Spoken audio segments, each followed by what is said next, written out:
searching. I wanted to be loved. I was raised in an abusive household. You can't hear me? I was raised in a very abusive household where I was rejected in the womb. My mother didn't want me. She said I was a mistake. She was on birth control when she conceived me. So I grew up in that. Always being rejected by my mom. Never remember a time she helped me with my homework. That's my big brother. He basically took care of me when I was little. It was always me and him. So I was always searching for that love. I was molested in the house with my stepfather. I was molested by my uncle's friend. It was always people back in and out our house because our family lived all on the same block. I went to my mom and I told my mom, we was raised, what goes on in our house stays in our house. But I was always the kind of child, I had a big mouth. So I told everything, and it got me in trouble. I got a lot of whoopings, but I told. And when I went to my mom with it, I can remember her words. I'm about to say a word. She said, take your ass to bed. And I can still hear that to this day. For a child to go to their mother, a person that's supposed to protect and cover you and take care of you, you know what I'm saying? And she said she loved me, because she fed me, but you feed a dog. You know what I'm saying? I never remember her hugging me. It was always tension. My brother was taken away from me. He went to jail when he was like 14 for murder. I was 12, and that's all I had. So when he went away, and I knew I really didn't have nobody to take care of me and protect me, I started running away a lot.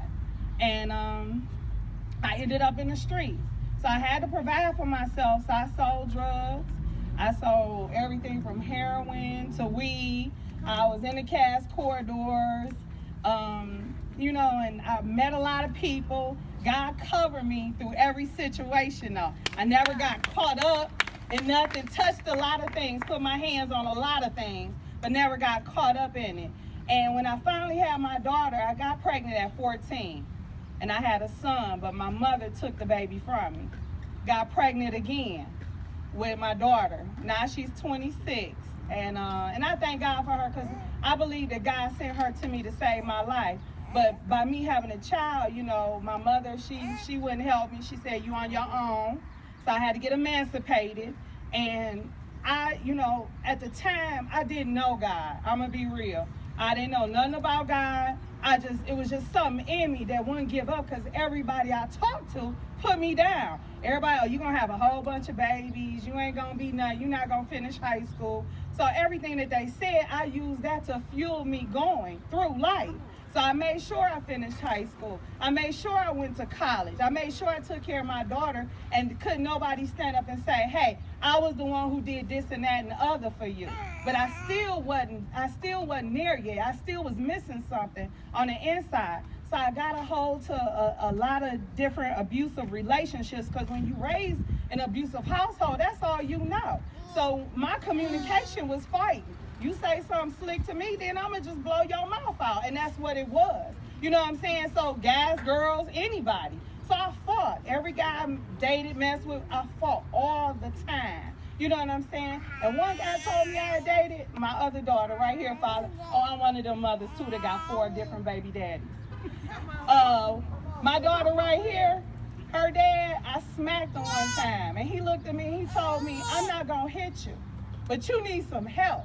But I didn't think nothing was wrong with it because this is what I saw in my house. This is how we communicated. We fought. You say something wrong, I don't like it, we fight.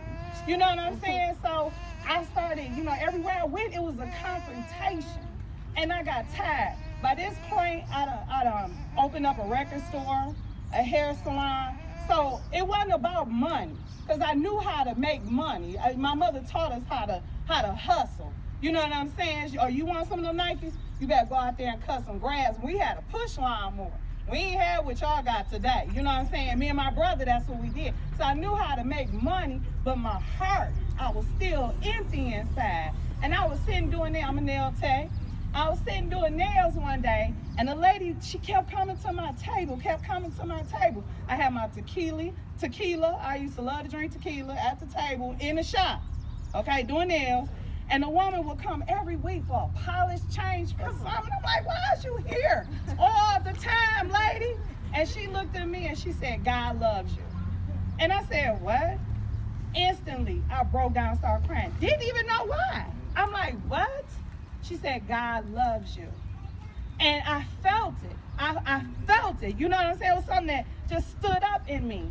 And she began to tell me about her God. And I wanted her God. And when I went to church, she invited me to church. For the first time I went to church. And I didn't go because I needed, money. I needed them to feed me. I needed to live. And I thought that I was going to die. I just knew somebody was going to kill me. My attitude was horrible. You know what I'm saying? And I needed to live. And when I met Jesus, oh my God. People talk about, we go through a lot. I understand what it means to go out here and rob somebody. I done ran off with the dope man work. I done did all kind of stuff. You know what I'm saying? And I had to feed my daughter. You know what I mean? And I had a little pride, you know what I'm saying? So I wasn't tricking. But I run off with your work, But I was like, I'm so grateful that I met God because it changed my attitude. And where there was an attitude, he put love in my heart. You know what I'm saying? So I know what it feels like. My best friend killed himself, shot himself in the head, and I was with him, and I got arrested for it because it was just me and him. And I did touch the gun earlier that day. But I asked God later when I met him, I said, God, why did you allow me to witness my best friend kill himself and I couldn't do nothing? You know what I'm saying? He said, because I need you to know and feel and have compassion for people when they're dying. And not a physical death, but a spiritual death. It's people around here walking around dead, like zombies. You know what I'm saying? And people walk past them instead of standing there and talk to them and show them some love. You understand what I'm saying? At my salon, the little guys who used to stand on the corner and rob the man at the gas station, they'd come in my shop and I fed them. They would ask me, is there any little work you want us to do, Miss Pinky? Yeah, can you sweep? They're sweet. They'll do all kind of stuff. I give them a couple of dollars, make sure they eat. They never rob me.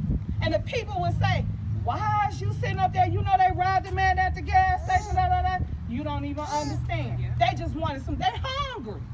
They living in abandoned houses. They don't have no place to go. And I ran into one of them little guys at the same gas station, dressed all nice and clean. He said, guess what, auntie? I got a job. I got an apartment. 3 years ago, he was homeless. Robbing the man at the gas. I would beg that man, please don't shoot him. Because them Arabs quick to pull their gun out. You know what I'm saying? This boy hungry. Give him some work to do. You know what I'm saying? And I'm just telling y'all, I understand. I grew up right over here on Park Road. Okay, got pregnant on Seymour with my first baby. You know what I'm saying? So I understand where y'all at. I've been there, and I'm just here to love on y'all. Y'all can talk to me about anything. I'm not shallow. You know what I'm saying? I'm very, receptive or whatever. I'm open. I don't open my house up to different people that I don't even know. I feed people. I don't even care because I've been hungry. I've been homeless. I've been alone. So I understand. You know what I'm saying? So I just want y'all to know God will keep you through all of it. And he covered me. Oh my God, my house been shot up so many times, everything. But God kept me. I don't have no bullet wounds, no nothing at all. And you can't even look at me and tell what I've been through because God, the grace of God. So I'm telling you, he's there and I love him. He has shown himself to me so many times before. And where y'all think that y'all just got out, that was God.